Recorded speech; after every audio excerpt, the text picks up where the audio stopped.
स्वागत है आपका हमारे YouTube channel Target Civil Services में। तो आज है 4 मार्च और आज हम करेंगे मध्य प्रदेश के डेली करंट अफेयर में आज के करंट अफेयर। तो लेक्चर ध्यान से देखिएगा दोस्तों। सबसे पहले मैं बता दूं, आज आएगा आपका बजट का वीडियो, ठीक है। तो चलिए सबसे पहले कर लेते हैं, हमने जो कल करंट अफेयर करे थे उसका रिविजन, उसके बाद स्टार्ट करेंगे हम आज के करंट अफेयर। तो चलिए स्टार्ट करते हैं रिविजन के साथ। मध्य प्रदेश के पन्ना जिले में डायमंड म्यूजियम बनाया जाएगा, तो ये बजट में घोषणा की गई है। तो देखिए मैप में देखिए हम कि पन्ना डिस्ट्रिक्ट कहाँ पर है, तो ये है पन्ना डिस्ट्रिक्ट, ठीक है। और ये मध्य प्रदेश का दूसरा डायमंड म्यूजियम रहेगा। तो पहला मध्य प्रदेश का डायमंड म्यूजियम कहाँ पर है, तो ये है कहाँ पर, ये है खजुराहो में, ठीक है। और खजुराहो कौन सा डिस्ट्रिक्ट में आता है, तो ये छतरपुर डिस्ट्रिक्ट में आता है। तो याद रखिएगा पहला डायमंड म्यूजियम है मध्य प्रदेश का छतरपुर डिस्ट्रिक्ट के खजुराहो में और दूसरा बनेगा पन्ना में। हाल ही में श्री नंदकुमार सिंह चौहान जी का निधन हो गया। वह खंडवा लोकसभा सीट से सांसद थे, ठीक है। तो कहाँ से थे, खंडवा लोकसभा सीट से थे। और इनका जन्म हुआ था कहाँ पर हुआ था, शाहपुर में हुआ था, ठीक है। शाहपुर कहाँ पर आता है, तो ये आता है बुरहानपुर डिस्ट्रिक्ट में। तो देखिए ये है बुरहानपुर डिस्ट्रिक्ट, यहाँ पर इनका जन्म हुआ था। और ये अभी लोकसभा सीट से सांसद कहाँ पर थे, तो ये खंडवा डिस्ट्रिक्ट में थे। तो ये है खंडवा की लोकेशन, ठीक है। और ये किस पार्टी से सांसद थे, तो बीजेपी यानी भारतीय जनता पार्टी से सांसद थे, ठीक है। मध्य प्रदेश में 9 नए मेडिकल कॉलेज खुलने की मंजूरी मिली है। तो कितने नए मेडिकल कॉलेज खुलेंगे, 9। कहाँ कहाँ पर, देखिए एक तो श्योपुर में खुलेगा, एक नीमच में खुलेगा, ठीक है। और एक मंदसौर में खुलेगा, एक राजगढ़ में खुलेगा, ठीक है। और एक सिवनी में खुलेगा, दमोह, छतरपुर, ठीक है। और एक मंडला और एक सिंगरौली। ये 9 मेडिकल कॉलेज 9 जिले में खोले जाएंगे। मध्य प्रदेश के छतरपुर जिले में जटाशंकर पर रोपवे का निर्माण होगा, ठीक है। 3 विशेष पिछड़ी जनजाति बैगा, सहारिया और भारिया की 38 आश्रमशालाओं में पायलट बेसिस पर प्री प्राइमरी कक्षाओं का संचालन किया जाएगा, ठीक है। तो कितनी आश्रमशालाओं पर, ये 38 आश्रमशालाओं में। देखिए मध्य प्रदेश की सबसे बड़ी जनजाति कौन सी है, तो ये है भील। और भील जो है कौन से क्षेत्र में निवास करती है सबसे ज़्यादा, तो ये वाले क्षेत्र में करती है। और ठीक है याद रखिएगा खरगोन भी आ जाएगा इसमें। तो कितने डिस्ट्रिक्ट हो गए, 5 डिस्ट्रिक्ट, झाबुआ, अलीराजपुर, धार, बड़वानी और खरगोन। मध्य प्रदेश के जबलपुर जिले में क्षेत्रीय विज्ञान उपकेंद्र स्थापित किया जाएगा। तो कहाँ पर, जबलपुर में किया जाएगा। तो जबलपुर की लोकेशन देखें तो यह है जबलपुर की लोकेशन। और यहाँ मध्य प्रदेश का हाई कोर्ट भी है, ठीक है। मध्य प्रदेश के 5 विकासखंड में कक्षा 9वीं से 12वीं के विद्यार्थियों को स्कूल के लिए परिवहन व्यवस्था का पायलट प्रोजेक्ट प्रारंभ किया जाएगा।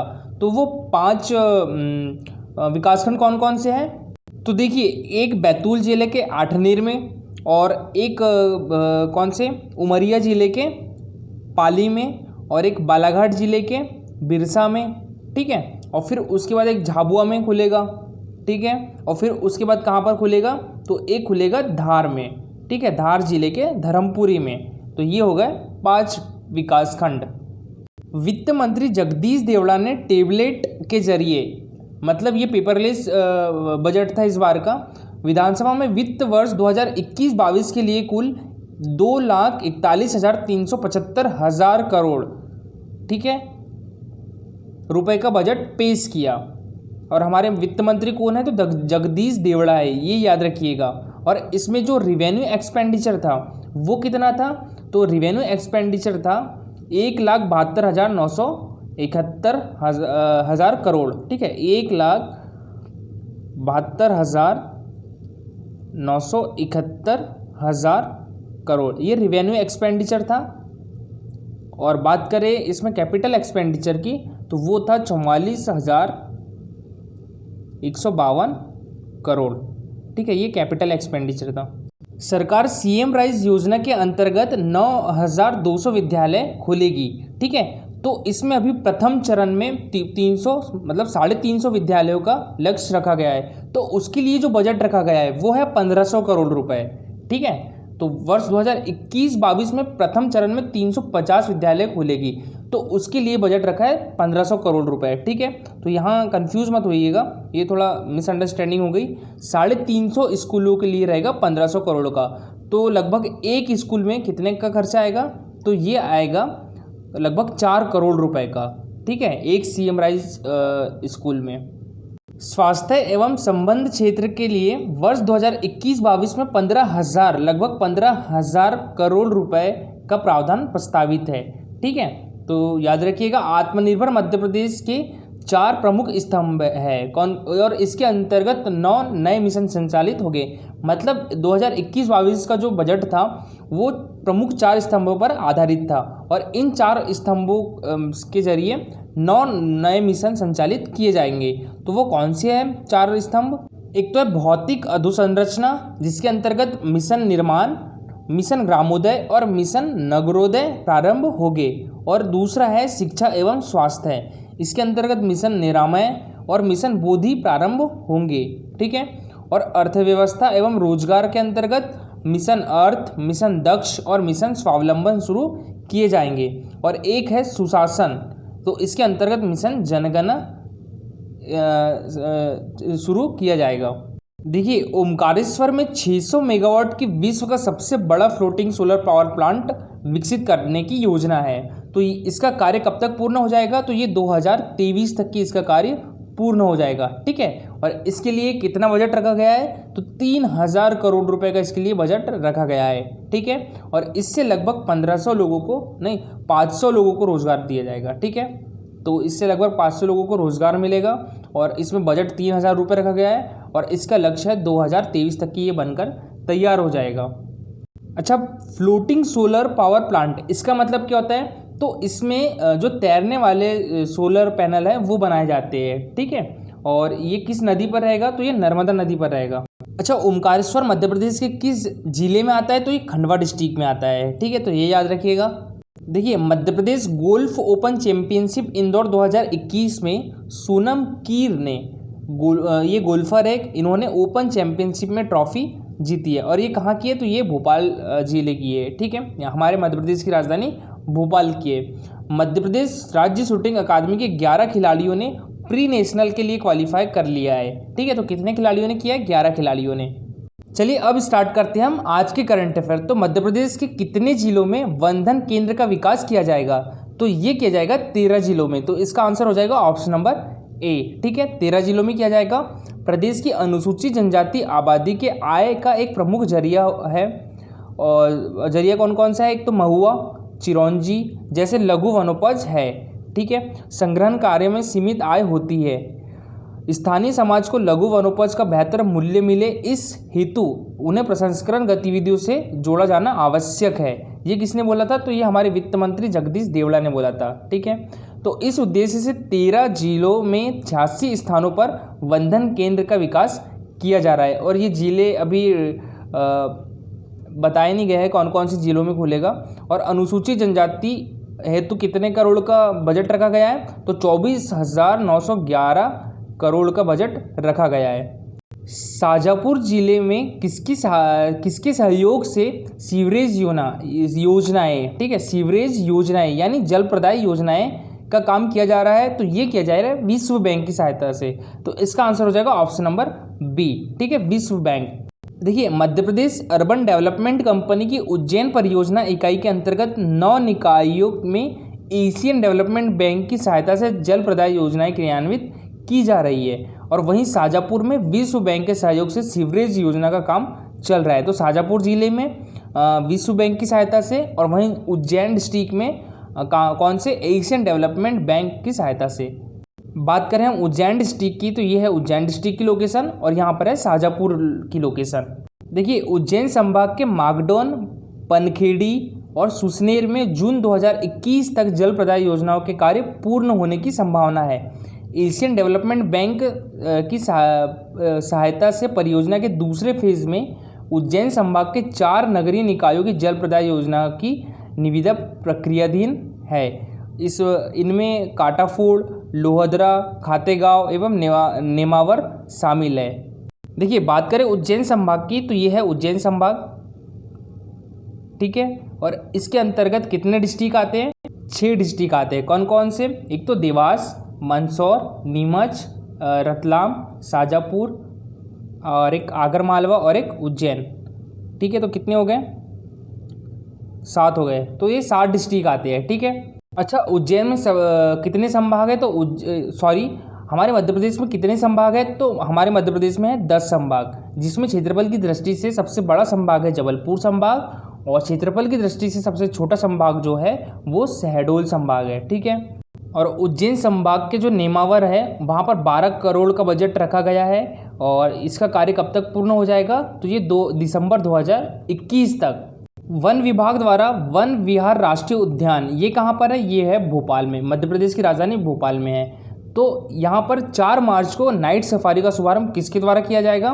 तो इसका शुभारंभ करेंगे हमारे वन मंत्री कुंवर विजय शाह। तो इसका आंसर हो जाएगा option number C. Kamal Patel कृषि मंत्री हैं, और शिवराज सिंह चौहान मुख्यमंत्री है, और उषा ठाकुर पर्यटन अध्यात्म एवं संस्कृति मंत्री है। ठीक है। तो ये 5वां रहेगा जहाँ पर नाइट सफारी मध्य प्रदेश में स्टार्ट होने जा रही है। तो अच्छा, ये 5वां रहेगा। तो 4 कौन कौन से हैं जिसमें नाइट सफारी शुरू हो चुकी है? तो ये है, एक तो Kanha national park, Bandhavgarh national park, एक पेंच नेशनल पार्क, और एक सतपुड़ा नेशनल पार्क। ठीक है। तो यहाँ पर नाइट सफारी शुरू हो चुकी है। किसके अंतर्गत? बफर में सफर योजना के अंतर्गत। देखिए, बात करें हम वन विहार राष्ट्रीय उद्यान की, तो इसकी स्थापना आपको देखिए विकिपीडिया पे देखोगे तो 1983 दी है। ठीक है। और इसकी ऑफिशियल वेबसाइट पे देखोगे तो 1981 दी है। ठीक है। और बुक में 1979। तो आप ऑफिशियल वेबसाइट के हिसाब से चलिएगा। ठीक है। तो इसकी स्थापना कब हुई थी? 1981 में। ठीक है। और ये कहाँ पर है? तो भोपाल डिस्ट्रिक्ट में है। ठीक है। और हमारे मध्य प्रदेश में कितने राष्ट्रीय उद्यान हैं? तो 12 राष्ट्रीय उद्यान हैं। और 12वां कौन सा था? तो ये कुनो राष्ट्रीय उद्यान था।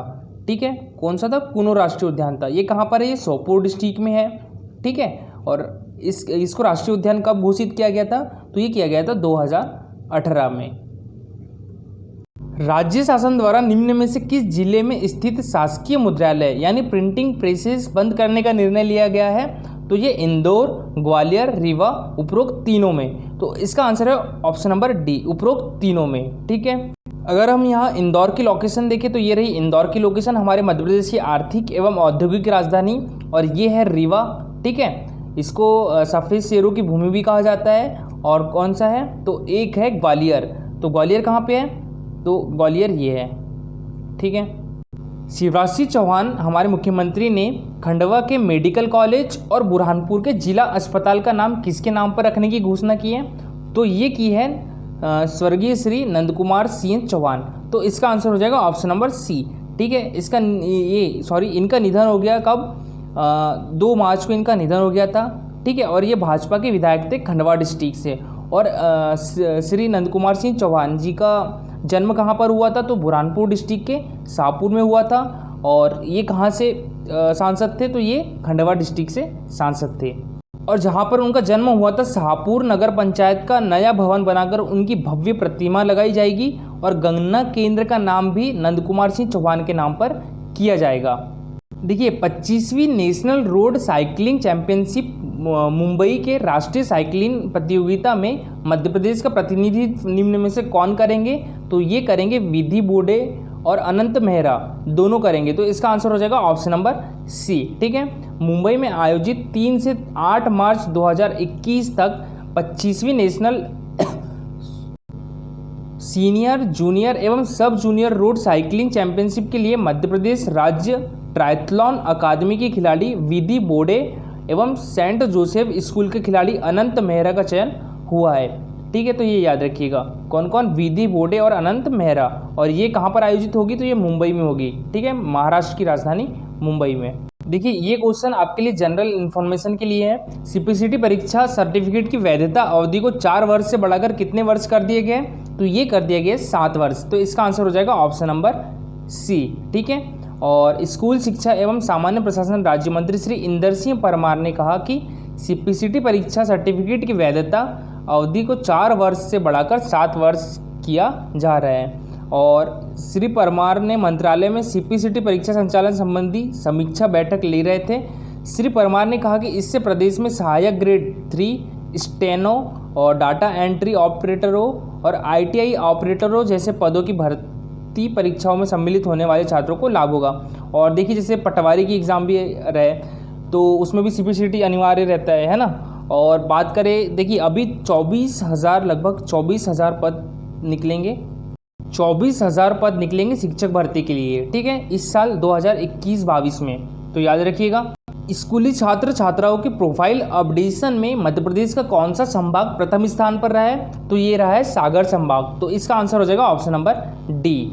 अगर बात करें हम सागर संभाग की, तो ये है सागर संभाग, ठीक है।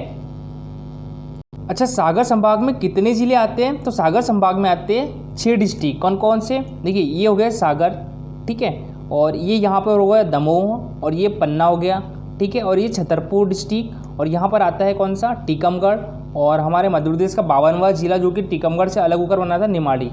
तो ये आता है, ये 6 डिस्ट्रिक्ट हो गए सागर संभाग में। देखिए कल का हमारा क्वेश्चन था अनुसूचित जाति की जनसंख्या का न्यूनतम प्रतिशतता वाला जिला कौन सा है? तो ये है कौन सा? झाबुआ डिस्ट्रिक्ट। तो इसका आंसर हो जाएगा ऑप्शन नंबर सी। और सभी लोगों ने बहुत अच्छा आंसर किया है, और जो सबसे अच्छा आज का आंसर है ज्योति का और एक अरुण का, ठीक है, बहुत अच्छा आंसर किया। और बाकी लोगों ने भी बहुत अच्छा आंसर किया है, जैसे लड़कों में भी अनीस ढावले ने भी बहुत अच्छा आंसर किया है, और उसके बाद ब्रह्मानंद सरले ने भी बहुत अच्छा आंसर किया है, और लड़कियों में देखें तो सारा चौहान और अंबिका और सुप्रिया तिवारी ने भी बहुत अच्छा आंसर किया है, और कुछ लोग का मैंने टेलीग्राम पर भी शेयर किया था आंसर। दोस्तों आज का हमारा क्वेश्चन है मध्य प्रदेश विधानसभा की वास्तुकला का डिज़ाइन किसने तैयार किया था? तो ये रहे ऑप्शन, ठीक है। और अगर आपको लेक्चर अच्छा लगा हो तो लाइक और शेयर ज़रूर करिएगा।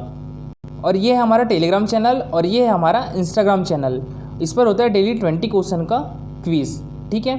तो अगर आप ज्वाइन करना चाहते हो तो इसकी लिंक हमारे वीडियो के डिस्क्रिप्शन बॉक्स में दी हुई है, आप ज्वाइन कर सकते हो, दोनों इंस्टाग्राम भी और टेलीग्राम भी। दोस्तों लेक्चर अच्छा लगा हो तो लाइक शेयर जरूर करिएगा। Thank you for watching this video.